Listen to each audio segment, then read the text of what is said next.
Welcome to the 13th patron-only live stream for Alt Shift X patrons. Today we're going to be talking about the two of the many videos that are currently in production at the moment, which is firstly the Wonders of the World video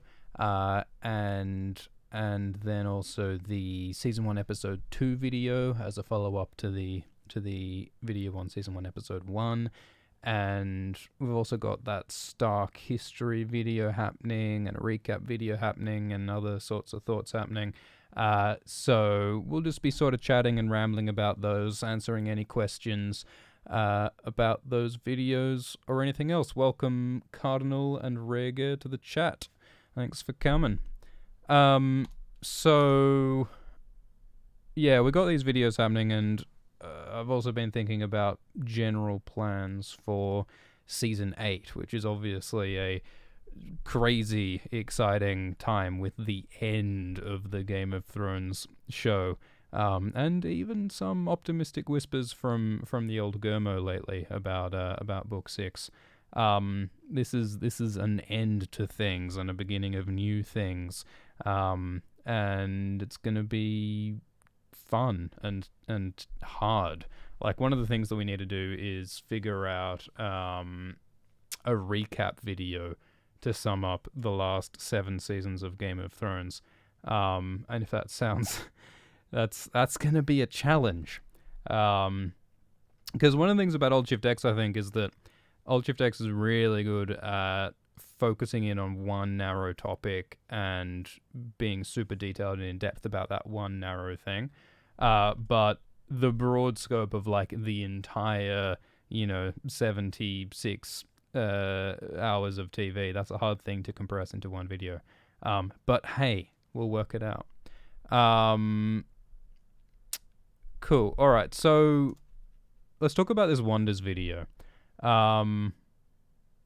So the Wonders video is kind of like a continuation of this like geography kick that we've been doing lately. Like, we did the big Essos video and Sathorios video, which was fun and really well received, and we did the Alyssa Farman video talking about the West as well as the East. And the Wonders thing is just sort of a few other bits and pieces that are cool to talk about, which didn't really fit into either of those videos. Just some of the places highlighted by Lomas Longstrider through Tyrion Lannister. And most of the stuff we didn't cover in the East video. Like, we did touch a bit on the Palace with 1,000 Rooms in Sarnor, which is this one. Which is one of the tricky ones because we don't have an image of the palace with 1,000 rooms, sadly. There's like no fan art of it, and I suppose with time we could have commissioned a piece or something, but I think we'll just use this representation from the Histories and Lore videos for now, which is obviously not like a palace with 1,000 rooms, but I think that is fine as it represents Sarnor. And anyway, we won't talk about that one much because we know like practically nothing about the palace with 1,000 rooms. The only thing that I find that makes me giggle about the palace with 1,000 rooms is that President Erdogan in Turkey recently built a real life palace with 1,000 rooms, which I think is just hilarious. So I don't know, maybe I'll be tempted to like reference that in the video or something. I don't know. But yeah, no, the Wonders. So we hear about these through Tyrion. Tyrion talks about these old books that he loved as a kid, talking about the wonders of the world. And George Martin said that in an earlier version of Dance, Tyrion actually listed all of those wonders. But he ended up taking that out because it slowed things down too much. And so we only get this sort of scattering of what the wonders are. There's meant to be 9, but we only have 7 confirmed wonders made by man. So we get to sort of speculate on what the other 2 might be, which is a fun game in its own right.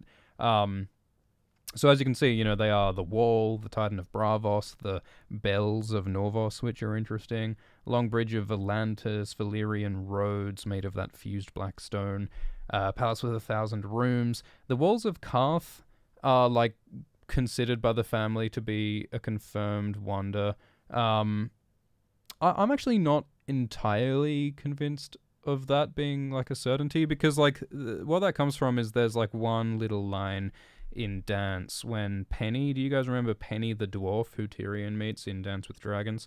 Where Penny refers to the triple walls of Karth as one of the wonders of the world, or a wonder of the world, she says.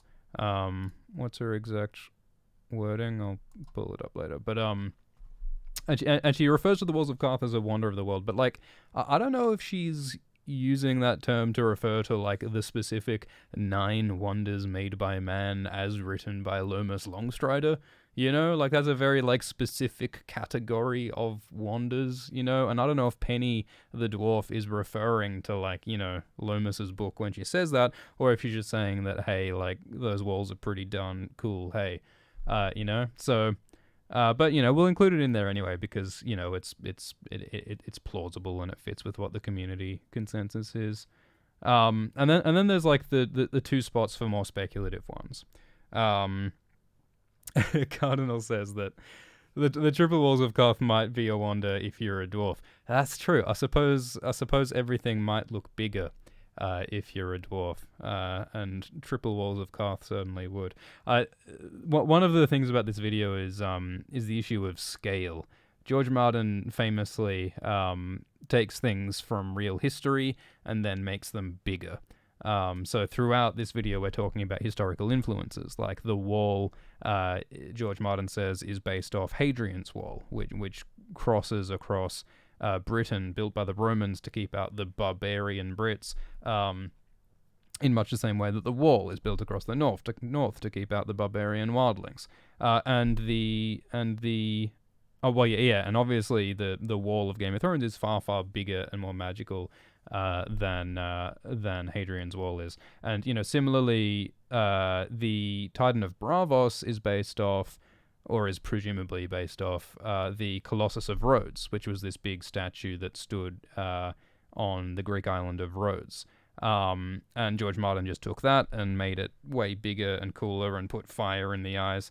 Swift is right, Rego. George Martin is absolutely a size queen. And one of the other little details that I find interesting, though I don't think we'll mention in the video, is that like the Colossus of Rhodes, it in the real world has been sort of mythologized and fictionalized in a few ways. So like it's often depicted, the Colossus is often standing with its legs astride a body of water across the harbor, which apparently is not true. I imagine that would have been a pretty difficult engineering feat for the ancient Greeks back then. But this sort of like myth exists in the real world that the Colossus stood astride the harbor, and George Martin has taken that mythologized version and put that into his story. And people have accused George Martin of doing that with a few different things. One thing I've seen some commentators talking about on Twitter is the idea that like some of George's depictions of like quote unquote medieval life are not accurate. So like the concept of the first night, the rite of first night, where a lord would have the right to have sex with any woman who's just been married. Apparently that is like a common idea of like in the real world. That's like a mythologization. That's something that many people believe about history that isn't true. And George Martin has taken that mythologization and presented it in George Martin in Game of Thrones in a way that might make people think that that was a real thing. And similarly, there's been a lot of discussion over George Martin's depiction of like young weddings and young beddings, and the whole idea of like to what extent is it true that like young teenagers were married and bedded in medieval times. And it seems to sort of depend who you ask, but George does seem to err on the side of young people being bedded, which is a whole discussion that's kind of more gross the more you think about it, I think. But we're not here to psychoanalyze George Martin. Um, and yeah, what we were talking about though is how the wonders of the world are basically all just pilfered from the real world. So Valyrian roads are taken from like Roman roads. Palace with 1,000 rooms. I haven't worked that one out. Possibly it's based off like the Hanging Gardens of Babylon or something like that. Pyramid of Geese is like, the Great Pyramid of Giza, presumably. There's a whole lot of connections you can draw, some of which are confirmed by George Martin, some of which aren't. And so we'll be mentioning a bunch of those throughout the video. It's fun to talk about real world stuff. Sometimes talking about fiction can be an excuse to remind ourselves of how cool the real world is, I think. So what's some of the other stuff we're going to talk about? Oh, I just want to talk about how cool the Titan of Bravos is. I mean, that'll be talked about in the video, but there's some details about the Titan that are really cool. Like did you know the Titan has hair? That was cool to me anyway. They have like these ropes dyed green to give the Titan like, I don't know if they look like dreadlocks or just like green hair down his back, and he's got these fiery eyes. All these details that they didn't put into the show, but he has these fiery eyes that burn, and he makes a sound quite frequently, actually. He seems to make a sound every time a ship comes into the harbor through his legs, because that happens when Arya comes to Bravos, and he seems to roar at sunrise and sunset, and he seems to roar on the hour, possibly, which sounds like an awful lot of roaring, doesn't it? Maybe that isn't what he always does, who knows. But the Titan is cool, and Norvos I find really interesting. Norvos is one of the more obscure of the free cities. They're basically just known for like bears and axes, and there's this whole thing about like the bearded men who run the city. It's a theocratic city. And the religion of the bearded men is so secret that no one even knows the name of their god, apart from the bearded men themselves. George loves his mysterious, secretive cults, doesn't he? And these bells are the wonder in Norvos, and these bells ring at certain times throughout the day, and they prescribe when Norvosi should wake up, when they should go to sleep, when they should work and pray and have sex. Their whole lives are dictated by these bells, which seems to me like an exaggerated version of like the Islamic call to prayer, determining when people should pray throughout the day. Although Norvos itself seems kind of Russian.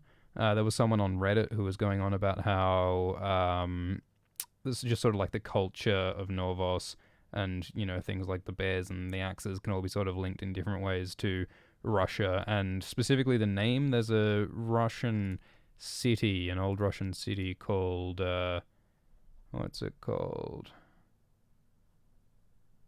Called Veliki Novgorod. Norvos and Novgorod. My Russian pronunciation's poor. But that's a possible connection. Not sure if we'll talk about that in the video. Cardinal Doomsday says that the Titan of Bravos is like Talos, the metal man in Greek mythology. I'm not familiar with Talos. A giant automaton made of bronze to protect Europa from pirates and invaders, and he circled the island's shores 3 times daily. Yeah, that might be a parallel, because they do mention the Titan of Bravos. Like Old Nan tells a story where the Titan of Bravos comes to life and wades into the sea and smashes up attacking fleets. So maybe the concept of the statue being alive to defend the enemies of the city. Yeah, that could be borrowed from Talos. That's cool. Yeah, Novigrad, that is the city, isn't it, Rega? I don't know, I just saw it. Maybe that's like an Anglicanization? I can't speak. But maybe it's one of those. and welcome Project 70 to the chat. Thanks for coming. All right, so Norvos is cool. Titan of Bravos is cool. What else is cool? So the Long Bridge of Atlantis is weird. Because it does have like an origin story. Like there isn't all that much to say about the Long Bridge apart from it's a fucking big bridge. Additional to that, there's like this backstory of like the foundation of Atlantis. Because it started out as like this like small military outpost where the Valyrian Empire just had some soldiers and stuff, but it sort of gradually grew into a town, and that was all on the east bank of the River Rhoyne. But over on the west bank of the river, a shadow town grew, which had criminals and prostitutes and necromancers and other terrifying creatures. And that's sort of one of those many moments where I'm sort of like, should Alt-Shift-X make like a critical comment about like putting the prostitutes next to the necromancers? Like, because that's something that some people might want to unpack, right? But I don't know if it's the job of Alt-Shift-X to do that. And, you know, George Martin, I think, is not necessarily...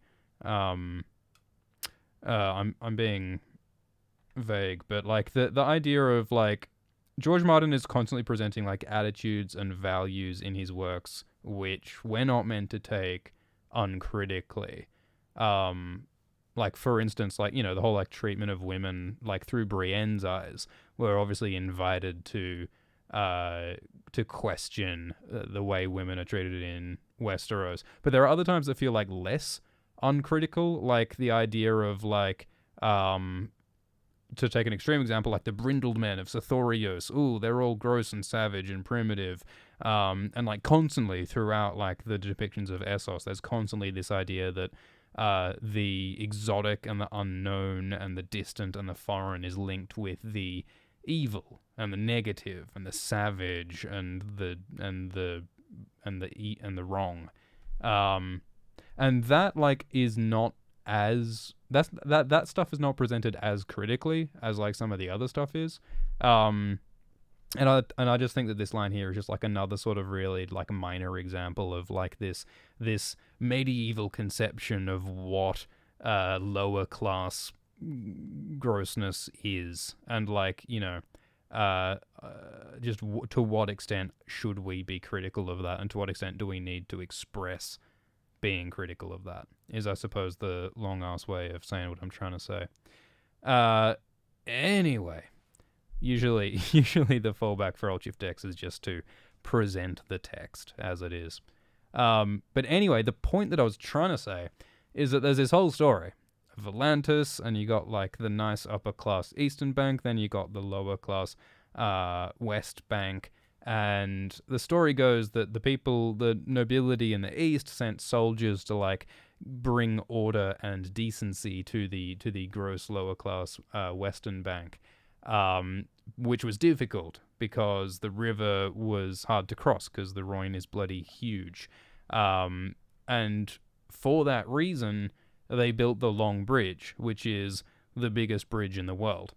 And that's how like the text presents the series of events. Like the text seems to suggest that the reason why the biggest bridge in Westeros was built was so that the Valyrians could more easily bring soldiers across the Rhoyne to pacify the gross shops, temples, taverns, and to pacify the gross lower class people who they didn't like very much. And apparently that was the reason for building the biggest bridge in the world? Like, what? That seems excessive, right? Like realistically, the reason why you would build the biggest bridge in the world must be more about, you know, moving important trade and moving important armies to like important places, and like, you know, there's got to be bigger reasons than clearing out this little minor shanty town, right? This is way too rambly, but like that story just seems kind of weird to me, just like telling the story of this shadow city and therefore this giant bridge is built. But that's the only reason that we're really sort of given in the text, so that's all that we can really present. But all that said, the Long Bridge certainly is cool, and the way it is presented in the TV show, the way it's adapted in the show, is pretty cool, I think.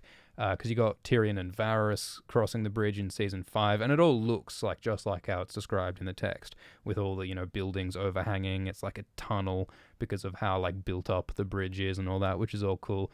And in season 6, Yara and Theon go and visit the Long Bridge, which is kind of weird. Actually, no, it's not kind of weird because they're on their way to Slaver's Bay, aren't they? Yeah, that's fine. It's tricky separating the book and show plots in your head at the same time. Anyway, so that's Volantis, and I think that's cool. We can also talk a bit about the season 1 episode 2 video. How about we do that in a moment? I will add that, yeah, so one of the things I mentioned earlier was like thinking about scale for all of these wonders. Because a lot of them are, just embiggened versions of things that are in the real world. And to try and contextualize how big these things are, it's good to have real world comparisons, because saying that, the wall is 800 feet tall means, little to people who know imperial units and less to people who don't. So I've been trying to figure out some good real world buildings to compare to the Game of Thrones wonders, which is a little bit difficult because like the wall at, did I say 800 feet? Is it 800 feet or is it something else? In any case, it's 213 meters, the wall. And there aren't many like super famous landmarks that are 200 meters tall. Like Big Ben is 100 meters tall, so you can say it's as tall as 2 Big Bens. The Pyramid of Giza is 140 meters tall, which is like close. It's like 1.5 Great Pyramids of Giza, sort of. There is the Gateway Arch in St. Louis, which I don't know if y'all are familiar with, but it's just about 200 meters, which is cool. And then you got like the Eiffel Tower, which is like 320 meters. So I think what I'll do is I'll have the wall, and I'll have a Great Pyramid of Giza, which would be like there, and then I'll have an Eiffel Tower, which will be like there. And I think that those two things together will get you a bit of a sense of how big the wall is. I think that figures. Rega says, seems like a lot of work in the chat. I'm not sure which specific thing you're referring to, but if it's anything to do with an Alt-Shift-X video, the answer's probably yes. So that's the Wonders video. And one more little thing that I thought was weird that I don't think we'll mention in the video. So Norvos, this whole sort of mysterious, weird secret city. There's this little bit in the World of Ice and Fire that talks about the obsession of the Norvosi with the symbol of the axe. So the axe is like this important religious symbol to the Norvosi. The warriors of the Bearded Men are branded with an axe symbol onto their skin. And Areo Hota, who in the books is from Norvos, he was one of the warriors of the Bearded Men. He was like a slave given to the Bearded Men. And so Areo has this double-headed axe branded onto his chest. And there's a bit in the World of Ice and Fire talking about, like, why are the Norvosi so obsessed with this symbol of an axe? And one maester suggests that this is related to the Andals, because the Andals are pretty into double-bladed axes, along with the symbol of the 7-pointed star. He described it as the most favored symbol of the holy warriors who conquered the old 7 kingdoms.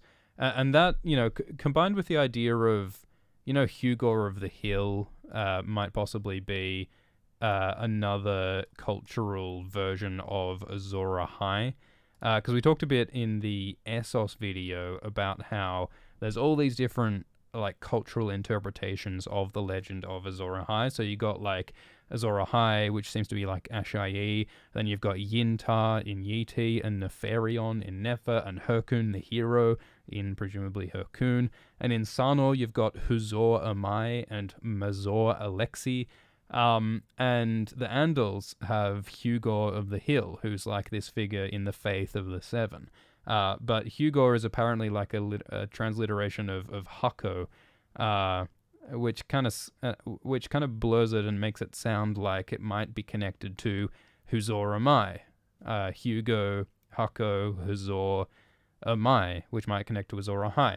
Point being, if Hugor of the Hill is an Azor Ahai figure, and if the Andals associated the double-bladed axe with the Faith of the Seven and Hugor of the Hill, I wonder if the symbol of the double-bladed axe could connect to the symbol of Lightbringer.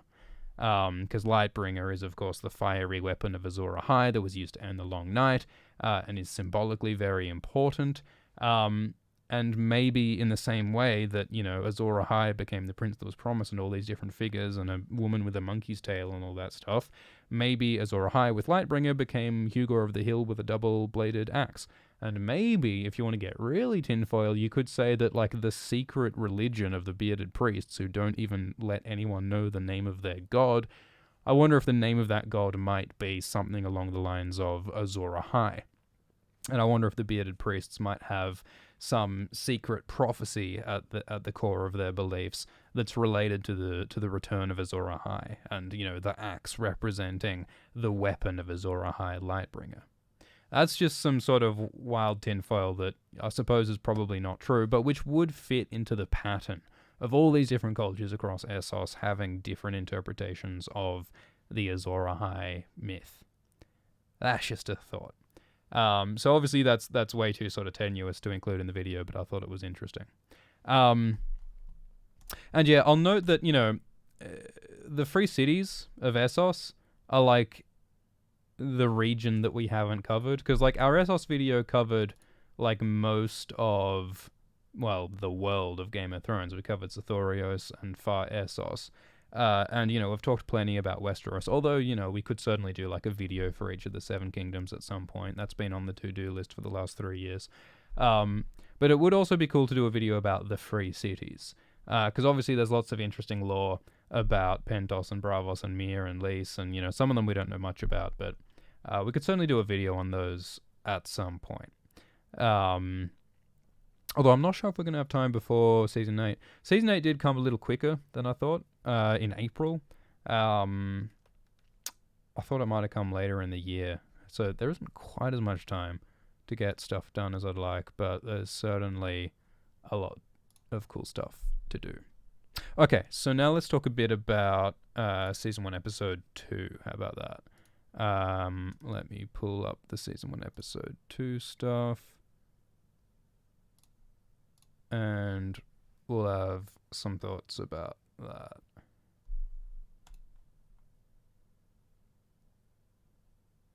Not even sure what's going to come up. All right, yeah, here's some just sort of miscellaneous Season 1, Episode 2 stuff.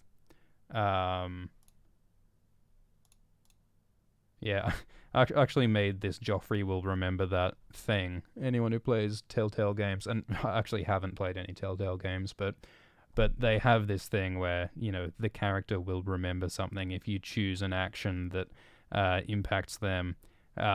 So when Sandor the Hound says to Tyrion that Joffrey will remember you slapping him up, the Hound is correct, because Joffrey does get his revenge in the end by pointing at Tyrion and implicating him in Joffrey's murder at the Purple Wedding.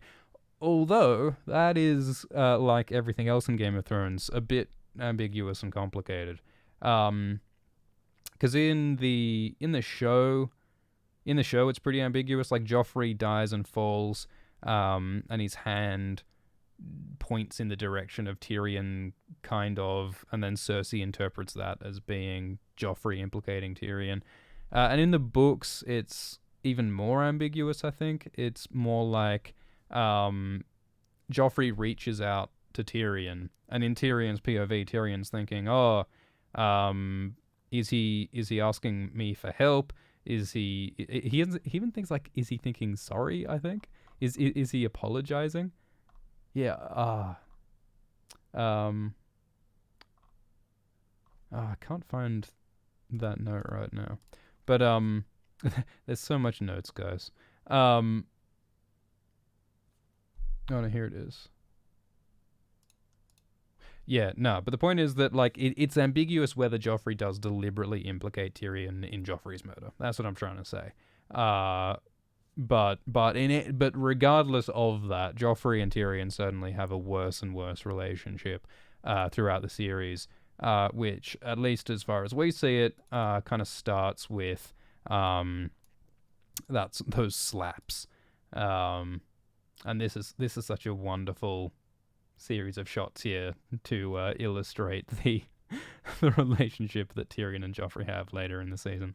Anyway, so that's something we'll talk about. But like, I also like, I don't think we'll get into it in the video, but the way Tyrion treats Joffrey and Sandor in this video is a bit much, I think. And we can sort of unpack it because, like, you know, specifically the reason why Tyrion slaps Joffrey is that he's like, oh, you know, you gotta go and give your sympathies to Ned Stark and Catelyn because their son Bran has just fallen off a tower and been crippled. And Tyrion says, you have to go and give your condolences because that is what's expected of you. Which I think is really interesting wording coming from Tyrion, because Tyrion often doesn't do what's expected of him. He often acts like, you know, a bit rude and cheeky, and he often is, you know, he infamously loves drunkenness and lechery and whoring, which his father disapproves of, and you know, the juggling and the capering and the snide comments. Tyrion is constantly doing stuff that is not what is expected of him. So it seems kind of hypocritical for Tyrion to accuse Joffrey of that. He's pretty quick to take hands to the kid.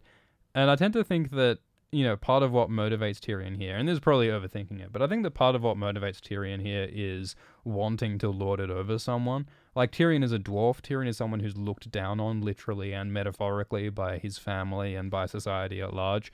And so I think that that might motivate part of why Tyrion wants to have the feeling of dominating someone else. And he does that by abusing his nephew, the prince, who is a singularly poor choice of target, right? Because Joffrey is well positioned to make Tyrion's life hell. So add that to the long list of Tyrion's poor choices throughout the series. Yeah, do as I say, not as I do. Yeah. They say that people dislike the qualities of other people, or dislike the flaws in other people that they recognize in themselves. And I think Tyrion is very guilty of that. Oh yeah, and Tyrion in that same scene is also very rude to the Hound. He calls the Hound a dog and he bosses him around. And then he, you know, strolls into the breakfast room and he tells the servants, "Oh, fetch me some black bread and bacon and butter and blah blah blah," which, you know, I suppose is just what's done in this aristocratic setting. But it doesn't frame Tyrion as a, you know, downtrodden, humble dude, which he is more like in the later seasons, I think. And, you know, that makes sense, you know, that if Tyrion starts out as a bit more arrogant, and then after his sufferings and his trials, he becomes less arrogant, a more noble person. I think that's what they're going for in the show. Although in the books, like, I don't think that's what's happened, at least not yet. Because as we all know, in Book 5, Tyrion is a depressed mess full of resentment and anger and malice. Tyrion seems to be engineering destruction and death and horror as a kind of twisted vengeance against Westeros. In a lot of ways, Tyrion becomes the monster that Cersei fears because of Cersei's treatment, in a lot of ways. Which I find really interesting. Whereas in the show, Tyrion is more this sort of like noble, dutiful, but not very competent advisor to Queen Daenerys. And I think most people would agree he's become a less interesting character in the later seasons, because he just doesn't seem to have much impact on anything, and he doesn't seem to be quite as funny and witty.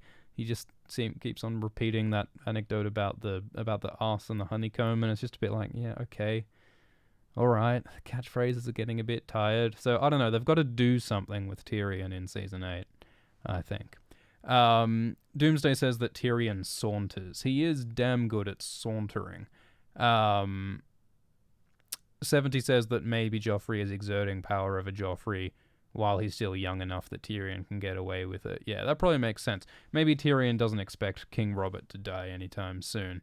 And, you know, maybe this is Tyrion's twisted idea of tough love. Maybe he's, like, trying to beat Joffrey into being a good person. I don't think that's likely to work. But maybe Tyrion thinks that he can make Joffrey a decent person by slapping him. Who knows? Yeah, cool. Oh yeah, and also I note that Joffrey in the books is tall and handsome with long blonde hair. And there's this whole sequence in the books that isn't in the show where Robb spars with Joffrey in the Winterfell training yard. And it foreshadows a future confrontation between Robb and Joffrey. In the 1992 draft letter outline of A Song of Ice and Fire, it describes a battle where Robb maims Joffrey, if I remember rightly.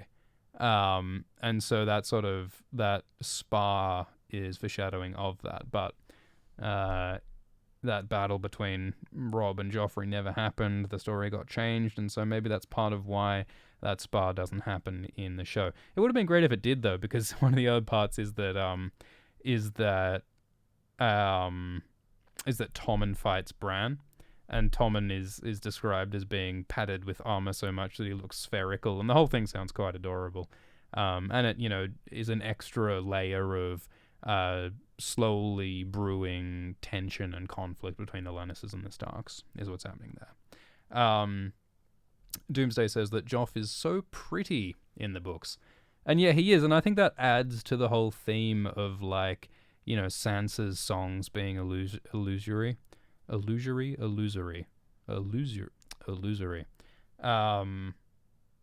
Because, you know, just the tension between Joffrey being so pretty and yet so evil is just a nice repudiation of Sansa's assumptions.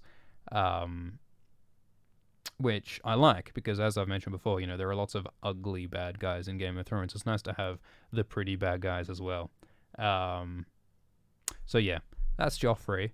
Oh, and I also don't mean to imply that Jack Gleeson's ugly, because, like, that's not what I'm getting at. But, like, you know, there's a difference. All right, anyway. So, oh yeah, and one of the other differences with that scene, and this is another super minor thing, but I think it's interesting, is that at the start of this scene, Tyrion Lannister wakes up in a dog pen.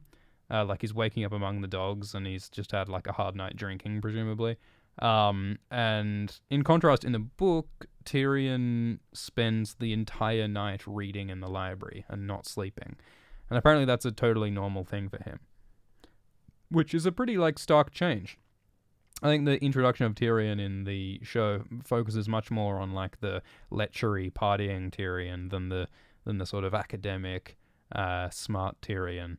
And of course, that library that Tyrion reads in is a library that gets burned down later in the book, which is something that we're discussing in this episode. And, you know, some people do have some tinfoil theories about how, like, you know, Tyrion is noted to have read some books in that library of which no other copies exist in the world. And I think some of the titles are mentioned, and some people have tied these into, like, tinfoil theories about how Tyrion might use these books and this knowledge for important stuff later on. I don't think that's likely. But, so yeah, probably won't mention that in the video. And one of the other things about Tyrion is that, you know, Tyrion has this sense of wonder, and he wants to go piss off the edge of the world on top of the wall and all that stuff, which I think is how we got sidetracked into doing this video about the wonders of the world. because that is an interesting part of Tyrion's character, that he does have a love for, dragons and distant places and all this. It's a little bit like Bran. It's a little bit like a smaller version of Bran's love of, adventure and excitement and the unknown. Arya has the same thing. There's actually this quote in Arya's POV, which in hindsight I really should have included in the Alyssa Farman video. Arya says in book 2, or she thinks, "If I had wings, I would fly back to Winterfell and see it for myself. And if it was true, I'd just fly away, fly up past the moon and the shining stars and see all the things in Old Nan's stories, dragons and sea monsters and the Titan of Braavos, and maybe I wouldn't ever fly back unless I wanted to." So I think what's happening there is, it's partly Arya it's partly Arya's response to trauma, because this is her thinking about whether Bran and Rickon are dead. And her response is this feeling of wanting to fly away and escape. So, I think in a lot of ways it's more about running away from her fear and grief than it is about specifically a sense of wonder to go and see things.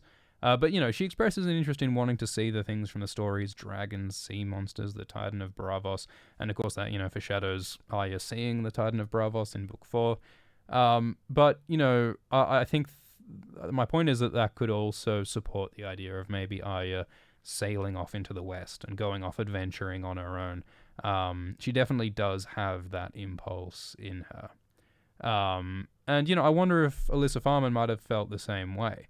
One of the things that we didn't emphasize much in the Alyssa Farman video is that, this is a woman who just betrayed the person she loved. And again, it's by no means... We don't know the details of Rhaena and Alyssa's relationship, but presuming that they had one, Alyssa betrayed the woman she loved by stealing her most valuable possessions, her dragon eggs, which is a betrayal of deep and profound, horrible scale. The disagreements and the anguish between Rhaena and Alyssa must have run deep, and the emotion behind that must have been enormous. And again, we don't talk about that in the video, but the idea of that anguish and grief and anger and rage partly being what motivated Alyssa to sail into the West. How bad has a breakup got to be before you're like, I want to be on the other side of the world? That is a feeling that you can have, and perhaps Alyssa felt it. So, it's push and pull factors. It's not only people wanting to go and see the world, it's also people wanting to escape their home and escape the circumstances and the feelings of their home. So I think that's the case for Alyssa, and I think that could be the case with Arya. All of that said, I don't actually think that Arya will sail off into the West. I don't actually think that will be the ending. I think it's it's a plausible idea, but I think it's more likely, and this is probably personal bias, but I still think it's more likely that Arya will die and walk into Nymeria, because I just think that that's too perfect for Arya to join the wolf pack. All that she's expressed throughout her life is a desire to be part of a family, part of a pack, wanting to return to her Stark roots, and being Nymeria could fulfill all of that in a deeply bittersweet way. I think that would be a perfect ending for Arya, but that, we did that in a video ages ago. Anyway, Doomsday says that the love was stronger from Rhaena's side in her relationship with Alyssa. Yeah. Well, look, I mean, if you want to talk about, not that anyone does, but, hashtag me too. It's part of it's about how unequal power relationships cause problems. And if you want to talk about unequal power relationships, the daughter of a minor noble house on Fair Isle fraternizing with a dragon queen is about as unequal a power relationship as you can possibly have. I wonder, how much choice and agency Alyssa possibly could have had in that kind of relationship. And, Alyssa was not Rhaena's only favorite. There was this whole gaggle of women who Rhaena had as companions, and who it seems to be implied she had sexual relationships with at various times. was this a monogamous relationship between Alyssa and Rhaena, or was there a whole bunch of women happening? Like the sort of drama and complexity that was happening there, we can only speculate at. But no doubt it was complicated. So, I don't expect we'll ever get the full story, or even half the story, or even a quarter of the story, but no doubt it's complicated. Someone will have to write the fan fiction, I suppose. 70 says, sailing into the West feels a little too Tolkien. Yeah, I agree. I mean, the Undying Lands at the end of Lord of the Rings is about, passing into heaven, and it's about rest and, all that sort of stuff. I think it's possible to do that in a way that feels less good. I think it could be possible to do it in a way that feels more sort of, tragic, like, sailing off with the feeling that it'll likely lead to death or something, more like a Viking funeral than like a elves sailing to the Undying Lands. But yeah, I don't know. All right. So what else is happening in this video? Oh yes, so ghost grass is something that's talked about in this video. But by the way, is the stream quality fine? The preview's behaving a little bit strangely on my end, but as far as I can tell, the stream's working okay. All right. So. Oh yeah, and yeah, one of the other moments, or one of the other shots that I really enjoy about season 1, episode 2 is this frame with Arya. Just this frame. It's the first moment where we ever see Arya holding a weapon, pointing it at her enemy, and snarling. Like look at the emotions on her face here. I think are great. I think this communicates. Or maybe not this exact frame, maybe, one a little bit back or something. But Arya in this moment is enjoying the power of life and death. She's enjoying threatening violence on someone. Because this is just after the horrible Joffrey has threatened her and threatened her doggo and said all these horrible things to her. And Arya in this moment is realizing, if I threaten violence, I can get catharsis from the inequality and the evils in the world. Violence, weaponry, it's a tool to better my life, is what she's thinking here. And I think that this might be the very first step that Arya takes towards a life of using violence as a tool to get what she wants. And I think this frame captures that perfectly. But yeah, one of the other things is ghost grass. Ghost grass is described by Jorah in this video, and it's this pale, glowing vegetation in the Shadowlands of Ashai. And the Dothraki believe that ghost grass will eventually replace all the grass in the world, and it'll be like an apocalypse, and it'll be the end of the world, because horses can't eat ghost grass, and as far as Dothraki are concerned, anything that kills horses is apocalyptic. And that's an interesting sort of story. Like people have speculated about how ghost grass might relate to the Long Night. Like the idea of the world being blanketed in like this cold, dead stuff sounds a lot like the world being frozen over with snow in the Long Night.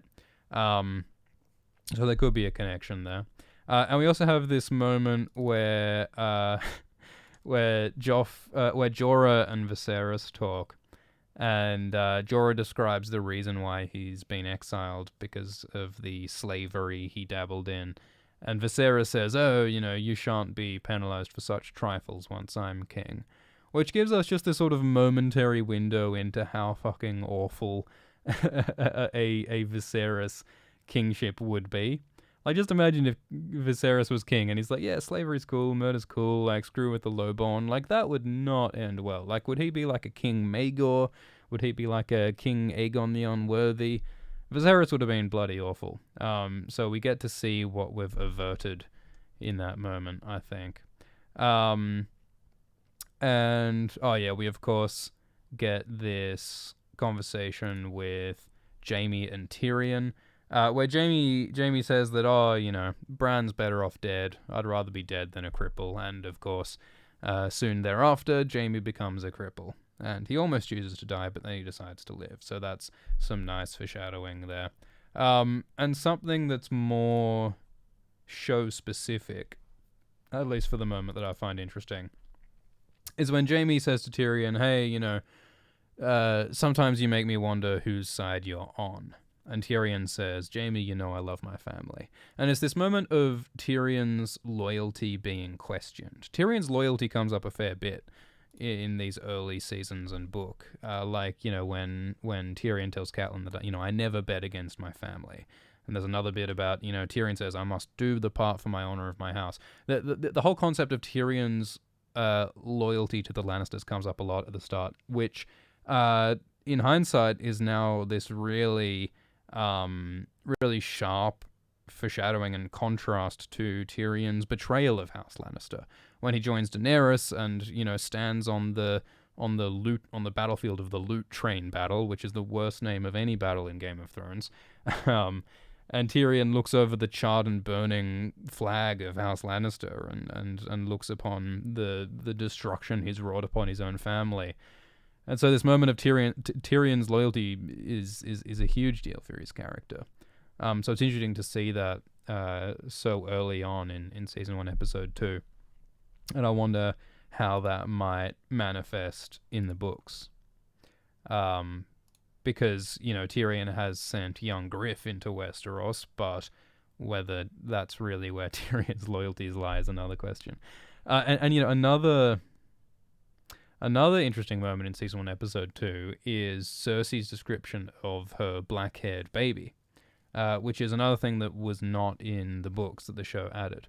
And it's the idea that Cersei, unlike in the books, did have a child with Robert, but that child died soon afterwards.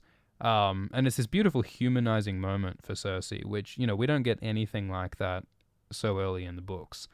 In the books, Cersei is pretty much evil until we get inside her head in A Feast for Crows. Even then, then she's still evil, but we get to understand why, I think, that's how I see it.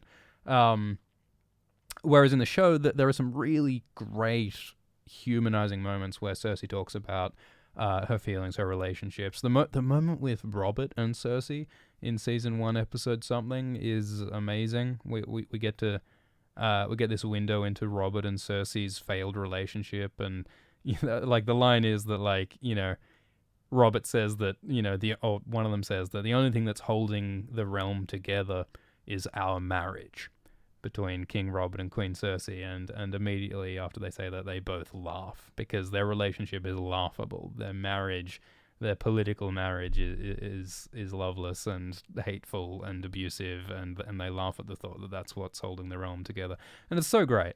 But anyway, this scene about the black-haired baby is another really interesting thing, and it's about this idea of, I suppose what you can boil it down to is the idea that, Cersei and Robert could maybe have had a happy life, like the idea of maybe if this child lived, maybe Cersei, could have learned to love something that wasn't a Lannister incest spawn, and maybe Cersei's life would have opened up a bit, and maybe she could have stayed on okay terms with Robert, and maybe things could have turned out okay, but fate went otherwise. And also just seeing Cersei express genuine emotion is something that we don't get much of early on. So that's great. And yeah, Doomsday, I think it's when Cersei...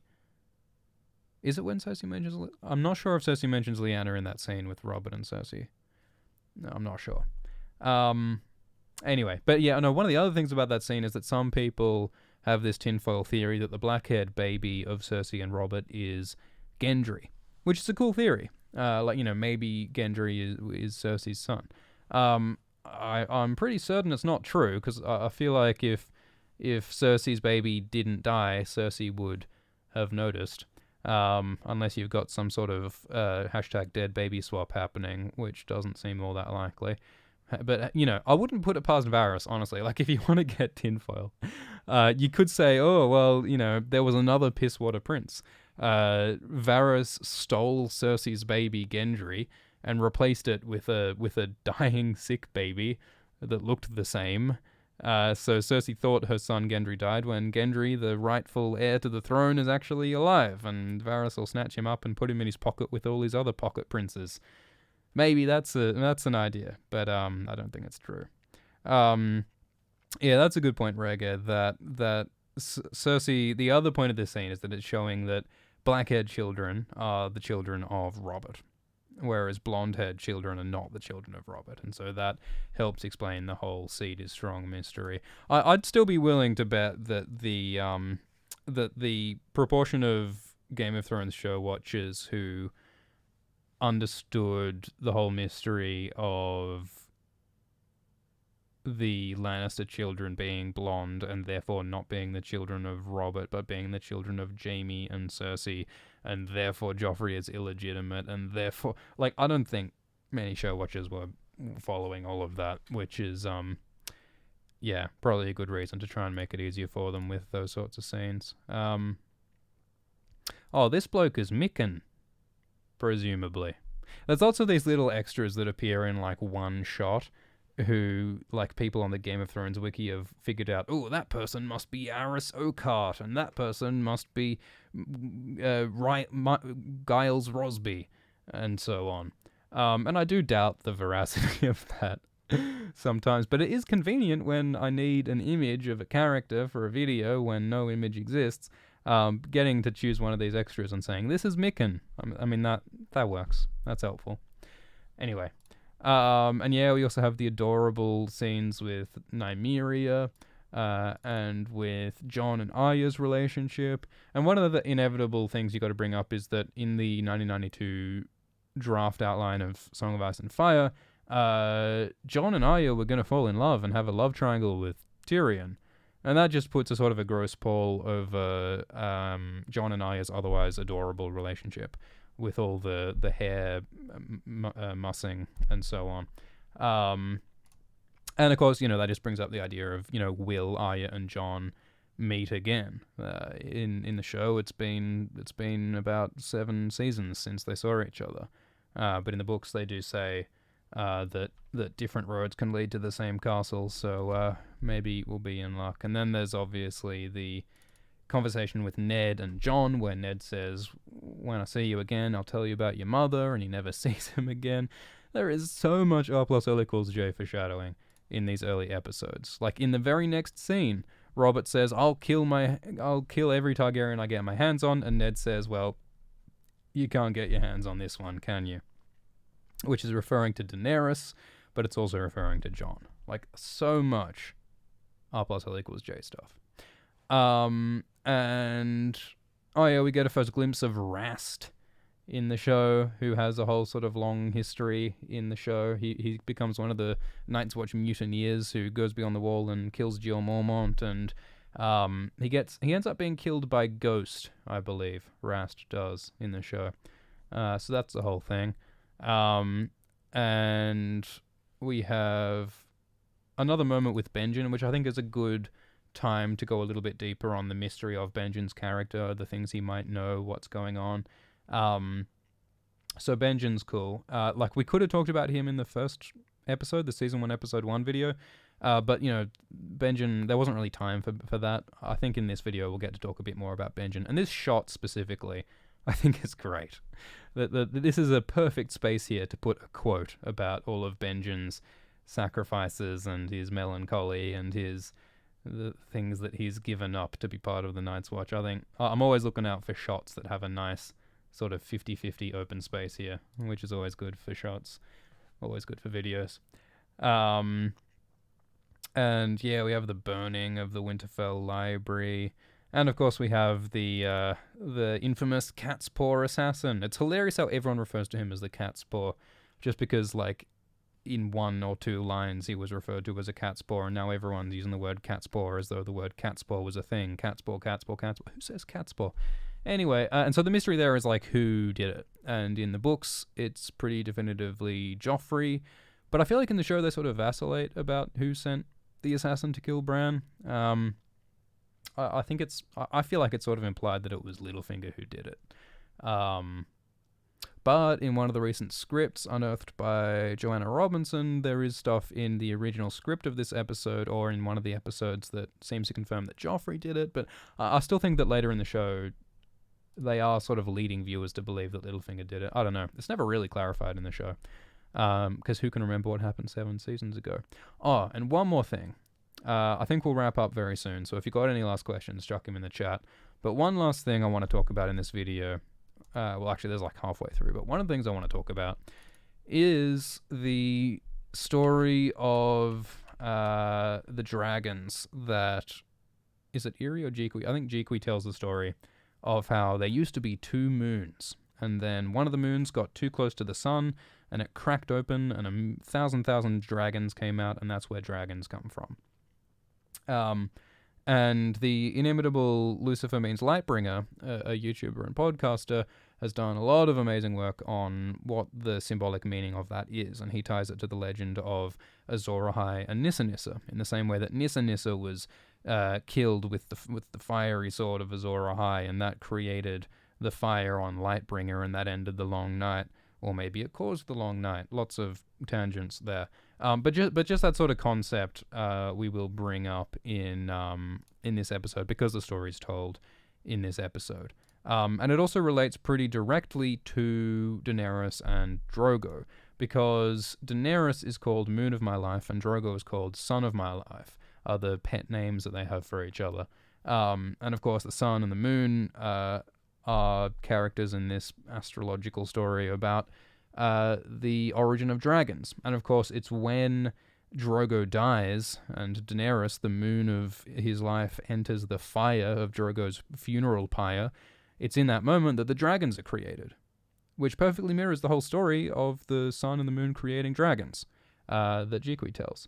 And that, as Lucifer Means Lightbringer will tell you, that same imagery, that same metaphor, that same symbolism pops up throughout the series. And so this episode is a really great opportunity to talk about that, because no doubt a lot of show watchers aren't familiar with that stuff. So yeah, I think we'll call it now. Thank you all so much for participating in this live stream. Thank you all so much for supporting Alt Shift X. It's nearly the end of the year. Happy holidays. We will be making a big sort of end of year post.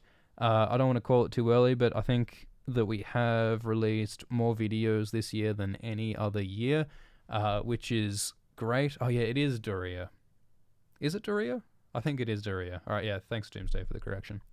But we will be making a big end of year post talking about what happened in 2018 and what to expect in 2019 and what the plan is leading up to the end of Game of Thrones with Season 8. So all that's going to be exciting. Alright, I think we'll wrap it up there. So the Wonders of the World video will be out pretty soon, I think. Hoping to get it done before the end of the year in the next few days. And the Season 1 Episode 2 video, I'm hoping to get out, I don't know, a couple of weeks or something. Never give ETAs, but sometime in Jan. The Stark History video is hard and long, but we'll get that done, I don't know, Jan, Feb. And there's going to be a new Game of Thrones trailer happening as well. Doomsday says take some time off. After Game of Thrones Season 8 is done, I'm gonna have a vacation and a half. So that's gonna be a well-earned break, I don't doubt. Alright. Thanks guys. Have a good one and see you next time. Cheers.